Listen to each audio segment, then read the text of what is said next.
hukum Bapak Pit Konai dari Lembaga Bantuan Hukum Surya NTT. Saya tegaskan bahwa saya tidak pernah takut dengan ancaman Bapak. Saya tunggu jika Bapak ingin melaporkan. Selamat malam teman-teman media. Saya Mutiara Manafe, salah satu tim kuasa hukum Bapak Pit Konai dan Bapak Eli Konai dari Lembaga Bantuan Hukum Surya NTT. Dalam kesempatan malam ini, saya ingin mengklarifikasi terkait pernyataan-pernyataan Bapak Martin Konai yang mana mengatakan bahwa saya, Mutiara Manafe, menebarkan pembodohan hukum kepada masyarakat. Saya tidak pernah menebarkan pembodohan hukum, melainkan saya berbicara berdasarkan bukti, berdasarkan data dan fakta. Saya pengacara, tidak mungkin saya bicara asal bicara, karena saya bicara semua berdasar pada putusan-putusan yang saat ini saya pegang. Saya ingin menegaskan, setelah kolerasi dari beberapa putusan-putusan yang ada, maka muara putusan tertinggi saat ini yang belum ada tandingannya adalah putusan nomor 3171, yang mana bunyi amar putusan ialah tergugat 1, tergugat 2 adalah ahli waris yang sah dari Betty Bako Konai. Pertanyaan saya, di dalam putusan 3171 nama Bapak Esau Konai tidak ada di dalam. Lalu bagaimana Anda bisa mengklaim bahwa Anda adalah ahli waris yang sah dari turunan Esau Konai? Memang betul, perkara antara keluarga Konai sudah ada jauh sebelum saya menjadi pengacara, atau bahkan sebelum saya lahir. Tapi saya ingin tegaskan bahwa meskipun saya belum lahir, tapi hukum tidak pernah berubah dan tidak pernah berlaku surut. Mungkin itu Bapak mesti tahu.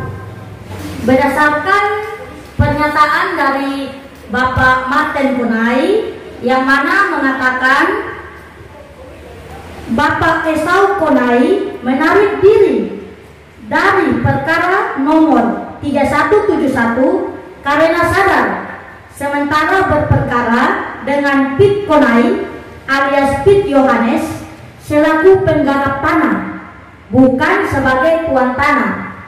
Bagaimana mungkin seorang tuan tanah, dalam hal ini Bapak Esau Konai, meminta surat kuasa kepada penggarap tanah? Kami punya buktinya, mungkin teman-teman bisa lihat. Ini ada surat kuasa tanggal 10 Desember tahun 1982 di Nekbaun, yang mana Bapak Esau Konai sendiri meminta kuasa kepada Bapak Bertolomeus. Silakan teman-teman lihat. Kami orang hukum, kami bicara bukti, kami bukan asal bicara. Sesuai berita acara eksekusi nomor 8 tahun 1996, objek tersebut diserahkan kepada Bapak Esau Konai sebagai ahli waris yang sah sesuai putusan 65. Di dalam putusan 65 adalah perkara antara Bapak Esau Konai sebagai penggugat melawan Bapak Yunus Samadara tergugat 1, Bapak Filipus Kolo tergugat 2. Berdasarkan surat Pengadilan Negeri Kupang tanggal 3 Juni 1994 kepada Mahkamah Agung RI, yang mana menjelaskan sebagai berikut, bahwa dalam perkara perdata nomor 8 PDT 1951 antara Victoria Anin sebagai penggugat melawan Bertolomeus Konai sebagai tergugat telah diputus oleh Majelis Pengadilan Kepala Negara di Kupang tanggal 23 Mei 1951, bahwa oleh karena putusan dalam perkara tersebut mempunyai kekuatan hukum yang tetap oleh pihak ahli waris penggugat, telah dimajukan permohonan eksekusi. Setelah kami pelajari perkara tersebut tidak dapat dieksekusi atau non-executable karena objeknya tidak jelas.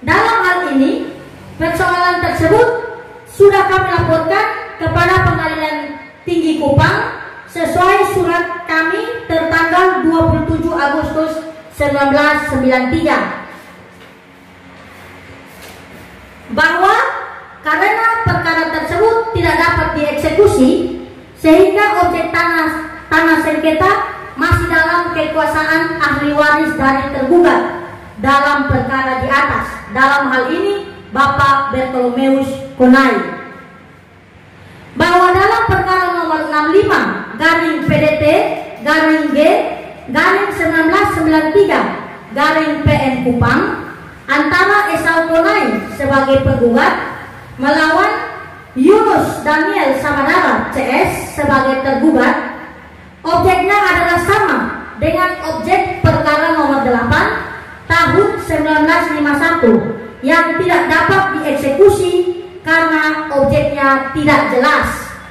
bahwa penggugat dalam perkara nomor 65 tahun 1993 telah mengajukan permohonan eksekusi, namun permohonan tersebut tidak dapat kami kabulkan karena objek sengketanya masih dikuasai oleh ahli waris tergugat, perkara nomor 8 tahun 1951.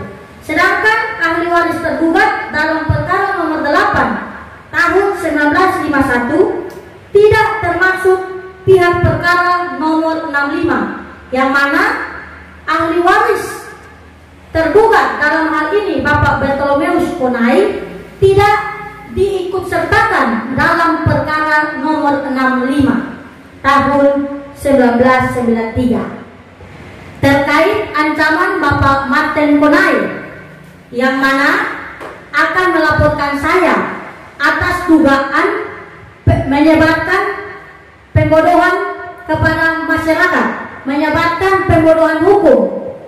Saya salah satu kuasa hukum Bapak Pik Konai dari Lembaga Bantuan Hukum Surya NTT. Saya tegaskan bahwa saya tidak pernah takut dengan ancaman Bapak. Saya tunggu jika Bapak ingin melaporkannya. Buktikan, karena kami kuasa hukum berbicara berdasarkan bukti dan fakta. Justru saya meragukan legal standing dari Anda. Buktikan, jangan asal bicara. Mungkin itu sekian dari saya. Dan pada malam hari ini ada Bapak Eli Konai. Beliau akan menyampaikan beberapa hal terkait dengan pemberitaan di media dari Bapak Martin Konai. Mungkin saya persilakan.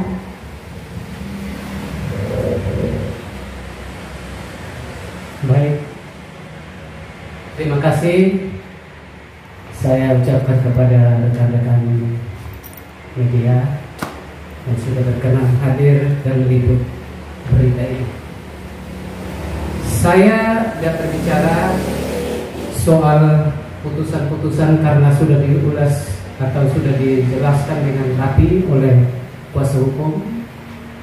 Jadi saya mau berbicara dan menekankan soal informasi yang ada di media sehubungan dengan kata Sutai.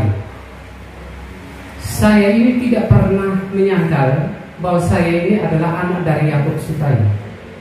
Tetapi saya mau tanyakan kepada semua, kalau orang Timur itu pasti tahu Sutai itu artinya apa. Kemudian berbicara soal Sutai dan siapa saja yang ada di keluarga-keluarga saya, mereka tahu. Tetapi saya mau tekankan bahwa kita ini orang Timur, Dan kita Timor Rote Sabu itu juga punya adat. Saya tidak mau ulas terlalu banyak, tetapi saya mau katakan bahwa silakan, saya tetap berprinsip bahwa saya junjung sutai nasib. Karena saya ini sudah punya putusan. Waktu tahun 2015 saya dilaporkan bahwa saya memalsukan identitas, saya menyerobot, saya penipu, dan akhirnya saya dicobloskan ke dalam penjara. Tetapi putusan Mahkamah Agung sudah ingkrah dan membebaskan saya dari semua tuduhan hukum.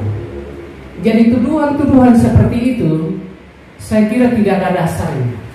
Jadi saya tidak mau tanggapi dan saya tidak mau respon akan informasi yang ada di media itu.